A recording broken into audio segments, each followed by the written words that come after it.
Regular Show, the cartoon about two slackers, a blue jay, and a raccoon who work at a park and constantly unleash cosmic horror. Regular Show has got to be my favorite cartoon show. I grew up with a Regular Show poster in my room since I was a kid. Now I'm in college, studying advertising, wishing I was working at a park, sleeping on a trampoline, doing insane food challenges, or even better if I was just sitting on the couch, trying to beat the hammer, and watching whatever comes on the TV. The UN banned Fist Pump from playing the show anywhere on Earth for being, quote, incredibly dangerous. It's not liable for any harm, burns, explosions, smoke inhalation, blindness, eardrum degradation, boils, literal face melting, or other injuries that may occur. Is that legal? Have you ever wondered about the commercials in Regular Show? How is this on TV? Today we're talking about the dark truth behind the Regular Show commercials. I've recorded 27 commercials within the series. Now, there's a chance I missed one, and sometimes characters are influenced to buy products by a pop-up ad or a flyer or a radio announcement, but for the sake of simplicity, I chose to focus just on commercials. We do need to go over the purchasing funnel really quickly to understand the level of influence in these commercials. Mostly because you know every evil corporation within the show is studying this thing like crazy. We're only gonna focus on the first 3 levels of the funnel. The first one is awareness, which basically means that you know a product exists, but consideration is the level where you actually start considering to buy the product. Then conversion is where you actually purchase the product. What I expected researching this was that most of the time, a character would be watching TV, see a commercial, immediately want the product, and destroy everything in the process. If Terror Tales of the Park 5 is anything to go off of, then Mordecai and Rigby will occasionally watch TV with notepads out just to see what products they want to buy. This might not technically be real though, because this happens inside Benson's head, but he himself says it felt so real, and judging by how these guys act, it's really not that unexpected. This process of watching a commercial and then buying the product isn't even on the funnel. It's like before you're even aware of the awareness, you jump right to buying the product before the commercial even ends. Like here, Mordecai and Rigby don't actually have any pre-existing need for a lettuce guillotine. Want to use some of this lettuce to make a salad? Nah, I'm not really into salad. But I realized after watching all of these episodes that this sudden desire to purchase is more uncommon than you would think. Most of the time, the show presents that a character is already aware of a problem, and then a commercial is shown to them as the solution to the problem. Here's a clip from that same episode. Do you have trouble motivating your employees? Why, yes, I do. Buy my puppet, Mr. Bossman. Yells at your workers so you don't have to. Call now or you're fired. Anyways, I'll stop slacking off now. Let's get into the good stuff. There are only 2 instances where a commercial airs that doesn't lead a character to buy a product. The first is the episode Over the Top, where Skips watches the commercial for Playco Arm Boy that reveals the truth about how Rigby beat him in an arm wrestle. Within the context of the episode, when Skips watches this commercial, it's really just to get information, it's not to buy the product. The only other moment I was able to find where no character is influenced is in the episode Party Repeat, where the gang sees a commercial that reveals Benson has been kidnapped by a black market partying company. If you've never seen the show, you're probably super confused right now. I'm sorry. So it doesn't necessarily mean they were influenced to buy the product, but they do end up calling the Party Benson hotline to have Benson show up, so you could say even in this instance that the product is purchased, although it's unsure if they actually pay. Every other commercial in the show directly leads a character starting the purchase funnel. In the real world, you and me are so used to tuning out ads that we don't even pay attention to them most of the time. You probably watched an ad before this video even started, and you have no clue what it was. The commonly cited average for the number of times a customer has to view a commercial in order to enter the product funnel is 7. But in Regular Show, they're so easily influenced, it's like taking lollipops from an old man. To no one's surprise, Rigby is far and away the most influenced by commercials. It's like every time you have to do something simple, you buy some dumb product and make it worse. What? When have I ever done that? There are 7 instances where Rigby alone is influenced by the commercials, and another 14 times when Rigby and other characters, usually Mordecai, are influenced. But how often was Rigby's perception actually changed by what he saw on TV?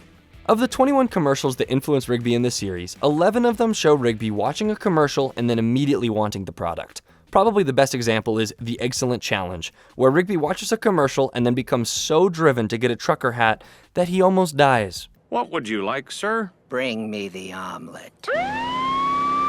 Dude, you're allergic to eggs? He puts his own life at risk for a hat I can buy on Etsy for $12. If you've ever seen Regular Show, you expected this from Rigby.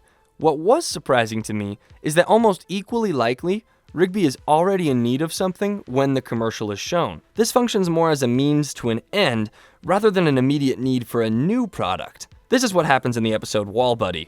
Rigby is already thinking of how he can avoid cleaning his room, and the TV tempts him to buy the Wall Buddy. So he does, and then the house gets destroyed, which happens a lot. This is the same thing for the Thanksgiving special and the Happy Birthday song contest, which shows Rigby and Mordecai already needing a turkey and wanting cake before entering the contests. About half the time, the commercials are feeding off of pre-existing desires rather than inspiring a totally new purchase. The best example of this is the episode World's Best Boss, where the gang is looking for a World's Best Boss mug for Benson. They've already been looking for the product for most of the episode when they find a commercial online and try to buy it. In this case, they were already in the consideration phase of buying and wanted to purchase, so the commercial just helps them move along in the funnel. While usually the product itself is not familiar to the characters, they're already primed to buy because of their needs at the time. This happens in 12 out of the 27 commercials, where a character already expresses a desire or need before the commercial airs. For example, Muscle Man is way too broke to afford his wedding with Starla, so when he sees a game show ad where he can get his wedding paid for, he does it. He has a pre-existing need. You know who else had a pre-existing need? My mom! Here's Rigby in the episode One Pull-Up, where he has to do one pull-up to keep his job. Gosh dang, the show is so funny, man. He's already in a desperate spot and sees this. Feeling weak? Looking pathetic? Then you need the Russian. Yeah, I do. The Russian uses electrotherapy to shock your muscles into growing. So while he didn't know about the Russian beforehand, he was already prepared to purchase it because he had a need that was met. Now, the worst offender in Rigby's shallow ability to resist capitalism is probably the Excellent Challenge, but he was also convinced to buy a video game because... I'm John. I'm also John. We're the Strong Johns. Strong Johns. You have to buy Strong Johns. Strong Johns. You gotta buy Strong Johns. Let me just say, I would get kicked out of advertising school if I pitched something like this. The worst one for Mordecai is actually in the exact same episode. It's for this cologne ad, which takes advantage of how much of a simp he is. I once was lost, but now I'm found.